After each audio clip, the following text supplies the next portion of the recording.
তো আজকে গরুটি দেখতে এসেছি, পশু মালিক ফোন করেছে, কাল থেকে গরুটি খাওয়া দাওয়া করছে না।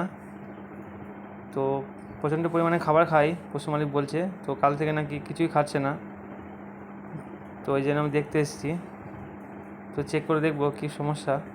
মোটামুটি সবই ঠিকই আছে, কিন্তু হয়তো গরুটির জ্বর এসছে। খুব সুন্দর একটা গরু, জার্সি। তো কিছু মেডিসিন দেবো আজকে, কিছু ইঞ্জেকশন করব, অ্যান্টিবায়োটিক আর ম্যাক্সিকাম প্যারাসিটামল ইঞ্জেকশন করলে কালকে মোটামুটি ঠিক হয়ে যাবে। আর কিছু মেডিসিন আমি প্রেসক্রাইব করে দেবো ওনাদেরকে, তো নিয়ে এসে খাওয়ালে মোটামুটি কাল পরশুর মধ্যে ঠিক হয়ে যাবে। তো তাপমাত্রা মেপে আমি দেখবো কত আছে। তো দেখুন 104.5 ফিভার রয়েছে। তো এই ইঞ্জেকশনগুলি দেবো, মোটামুটি কালকের মধ্যে গরু সুস্থ হয়ে যাবে।